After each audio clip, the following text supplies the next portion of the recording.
This is Revival X with John Burton. Hey, this is John Burton, and this is the Revival X podcast.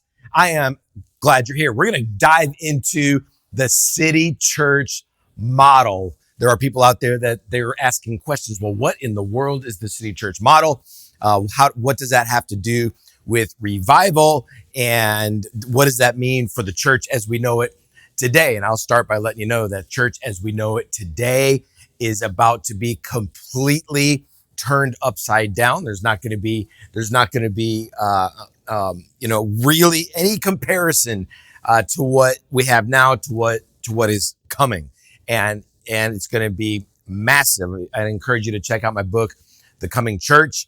And there's people out there that for years, they've been trying to just make tweaks and adjustments and refinements and to the church as we know it. And the reality is everything has to change. The new wineskin demands that. And I believe the city church model is truly the most biblical model. And in addition to that, there's a fresh move of the Spirit of God that's coming to cities, not just local churches, but to cities. And so the question is, well, what does that look like? What do we do? If I'm a pastor of a church or a leader in a city, how do I participate? What are the nuts and the bolts? Well, today I'm just going to be talking about just some bullet points. I'm here at Revival X right now, spending some time in prayer and just crying out, to God and interceding and just going after, just the revelation necessary to get this out there. But interestingly, this mandate, the city church model, has been with me since the very first moment I ever heard God's voice.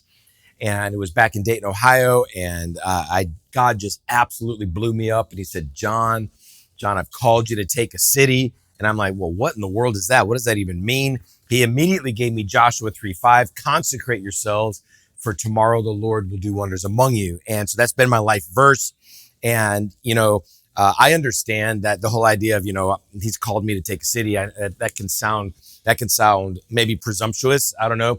But it's something to where I just want to avail myself to that process. So when we're talking about a city church model, I'm fully clear that there's going to be radical participation necessary. And it's not so much about me playing a big role as it is the city coming together. And I'm just going to do my small part, an important part, but to cast the vision. And, what is that revelation? What does that look like? And so we're going to just bullet point some things here. I've got my whiteboard just filled up. And as time goes by and as I write this book and where things are much more clear and ordered, I'll do additional podcasts and it'll make more sense to you. But we can get a good head start right now. First of all, we need to understand that the church in Scripture is defined by the city or by the region, not by the street corner.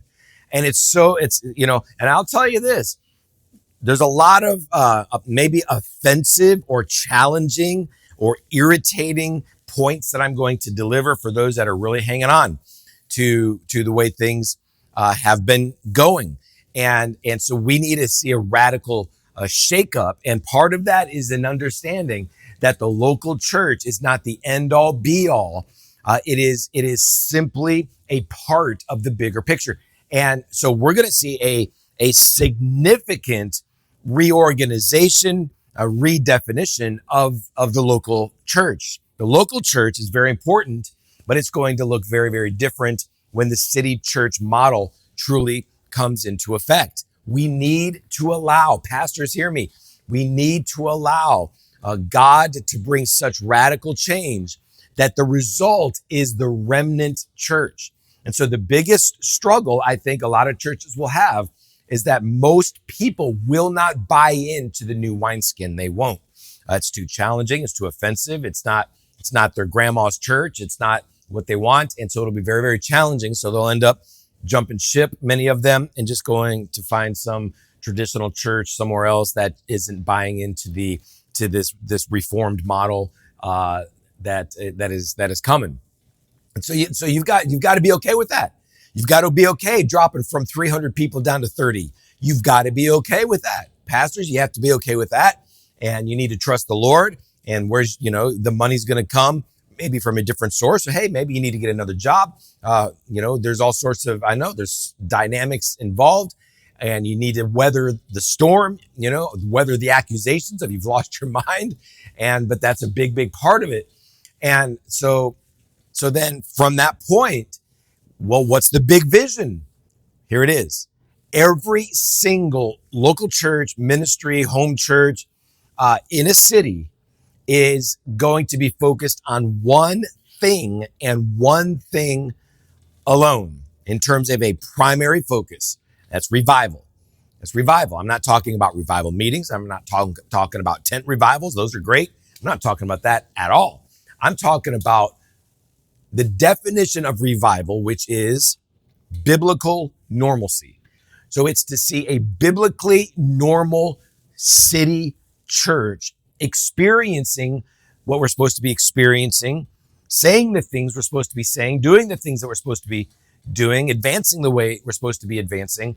And that's revival. So in the place of revival, of course, you've got the dramatic stuff. You've got the signs and the wonders and the miracles and the healings and the power and the freedom and the dreams and the visions and the breakthrough and displacing demons and warfare. You've got all of that going on, right? Of course, you've got the other more mundane stuff. You've got the discipleship and the crushing and the breaking and the surrender, the consecration, the prayer. You got all of that going on.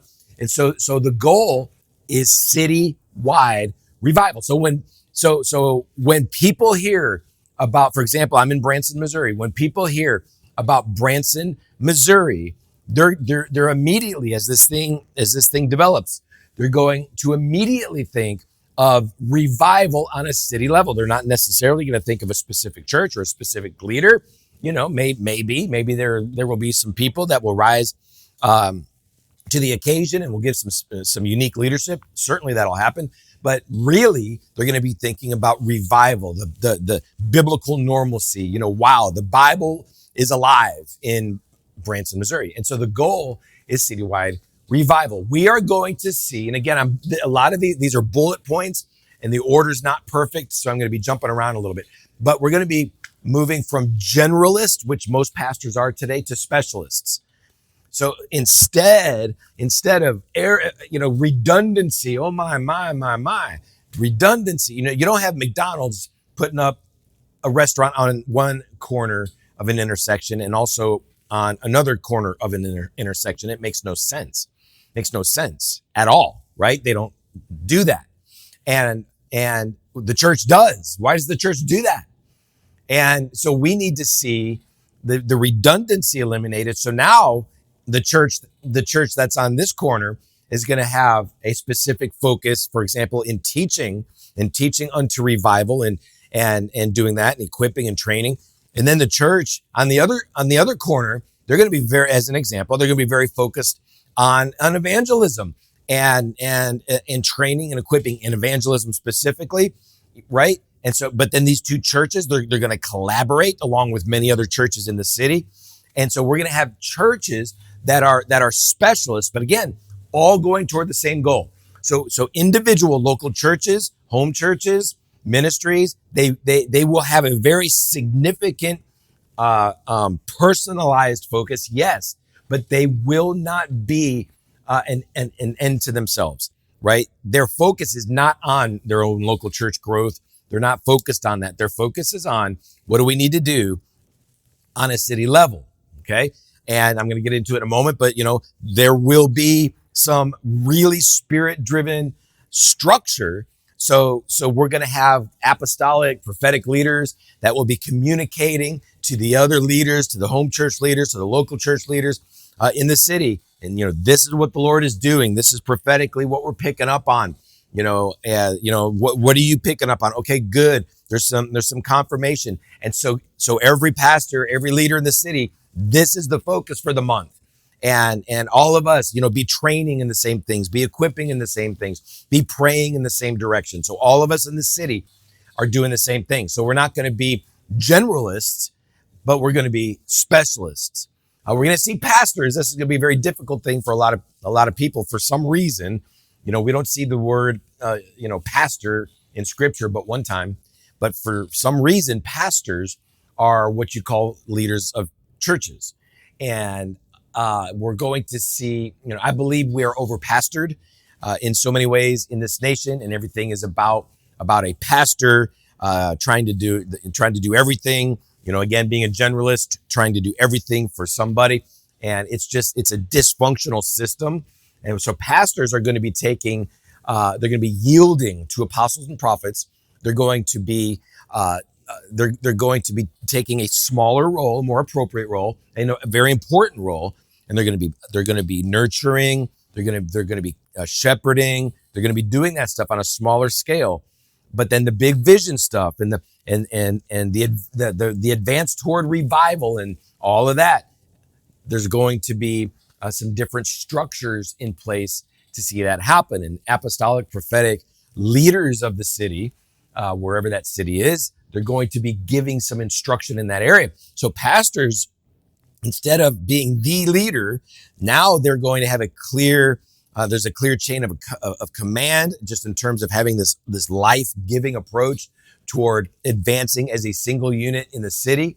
The other challenge is pastors of a city that are part of a denomination. There's going to have to be some discussions. And I understand this is a long-term project, but there's going to have to be some discussions where now you've got, for example, an Assembly of God church, and you've got apostolic leader in the city, and that pastor is really connected to that apostolic leader, but that apostolic leader might be leading in a certain direction that the leadership of the denomination in another city somewhere, they don't like that. As an example, what if there's an Assembly of God church and there's rules with the Assembly of God that you can't plant another Assembly of God church within so many blocks, or I don't know what the distance is. You can't do that. But what if there's a divine prophetic happening in a city, and this AG pastor feels strongly that he needs to focus in a very narrow way on this particular topic, but there's another Assembly of God pastor that feels that he wants to hit on a different focus, in a church next door or down the street. And the apostolic leadership, they had a dream. Maybe they had a dream, and it's like, wow, guys, I'm seeing this Holy Spirit's on this, and we need to see this happen. Well, so we're going to have to shift from denominational pastors getting the final approval from headquarters to being yielded to the apostolic leaders with boots on the ground in the city. So that's a big one right there. That's going to be a challenge. But the pastors' responsibilities will be radically, wildly redefined. I mean, in a big, big way. And they won't be doing 90% of what they're doing now. They just won't. Again, they'll be able to focus on what they are uniquely wired to do. It'll be different for everyone. And then you do have some hybrid leaders. You got apostle slash pastor. Well, they're going to have a different kind of a role than someone who's apostle slash prophet. You might, so you've got some of that going on, but it'll be unique. God will do it. It'll be divinely ordered, and God will use different leaders in different churches in a very powerful way, very unique way. But it will be in sync with what is going on in the city. Next bullet point. It'll be intercession driven. Everything that happens throughout the city, every church ministry, everything will be intercession driven. So a primary focus for every member of every church, every pastor, every leader, every day is intense strategic intercession. I could see it to where the apostolic leadership of the city, maybe it's a council, and they are God's just rocking them and giving them prophetic revelation, and they're sending out these news blasts, right? Of this is what God's saying. Now you have every church in the city, doesn't matter if you're a pastor, a teacher, apostle, prophet, doesn't matter. Everybody all over the city, what are you doing? You are praying in that direction. You're praying in the spirit, groans of intercession, so that's happening everywhere. It doesn't matter what your specialty is. It doesn't matter what your focus is. Everybody is doing that. Now, something that we will see, and This is huge. Is instead of the local church being an end all be all, it's going to simply be a department of the city church. So, for example, go to a mega church. What do you got? You got singles ministry. You've got maybe an evangelism department. You've got small groups. You've got all this stuff going on, and it's all of it's working together to fulfill the vision and the strategy set forth by the senior leader. Right? Same thing, same concept. So now instead of this church being they're generalists, they're doing everything. Their focus is only on their own local church. Not anymore. Now they're just a department of the city church. They do very specific things, and people that go to that church strategically, not compulsively, not in an immature way, but strategically will connect in other churches and ministries in the city. So now this church, let's say it's a strong pastoral focus and it's all about nurturing. Well, that pastor doesn't want to teach on the things that he used to anymore because he never really wanted to anyway. He just did because he was a generalist. Now he says, you know what? On Tuesday over here, like at Revival X, for example, they're going deep in the prophetic, and they're going deep in intercession, and they're training in that. You need to go to that on Tuesdays. Let's consider that. And what about this other church on the other side of town? They've got a ministry to the poor. That would be great to get involved in as well. And so now people are involved again, not haphazardly, not carelessly, not compulsively, but strategically involved in 1, 2, 3 other churches or ministries in town for the sake of supporting the city-wide vision. So you might go to the pastor of the church that you're spending most of the time in. It's like, you know what? I really feel I want to get equipped in this area, and I think it's going to bring just some strength to the city church. What do you think about that? And this is really important. It's really important to do that. Go to the leader of that local church. What do you think about me connecting over here? And well, why do you want to do that? Well, because I think it would help me in these areas. Okay, good. Is there anything more? How does that help the city church? How does it help the greater vision? Well, I really believe the Lord would enable me. He'll equip me, and I'll have something to bring to the table. And I think it's going to, okay. So you have these discussions. It's like, okay. And then you start doing that. And then you report back to your home base. It's like, man, I've been going to this thing on Tuesday. I've been going to this thing over here on Thursday. And this is what God's doing. And that's incredible. That's great. Good. Please, every week, keep filling me in on what's going on. And let's stay in close communication, with this. So we're not just like popcorn, just popping everywhere, but we're united, we're in sync, and we're connected. And so there's a very strategic way, to handle that. The reason why I'm spending some time on this and really explaining it is I am not promoting, just this kind of an independent thing. Well, I'm going to go here on this day. I think I'm going to go over here on this day. I'm going to go over here on this day. I don't think that's helpful at all. And in fact, I think it's detrimental to do that. And so we need to be very, very strategic and in communication, in agreement. And so that's how that works. I can see to where, 80% of our time we're at our home base, our home church, right? 20% of the time we're in supporting departments of the city church and other locations in the city, just as an example, about 80-20. You can even think about that financially. Give 80% of the money at the home church, take 20% and, offerings in another place. And but it has to be very corporate focused versus personal focused. Okay. Don't be a lone ranger. Don't get out there and just kind of do your own thing. Have the support of the local leadership. Again, local pastors, apostles, others. It's going to be very, very important that you're on the same page. And then the pastors and the teachers and the apostles and prophets, evangelists, the fivefold ministers in the city, they also need to be on the same page. And so I can see monthly leadership meetings, led by apostolic leaders in the city.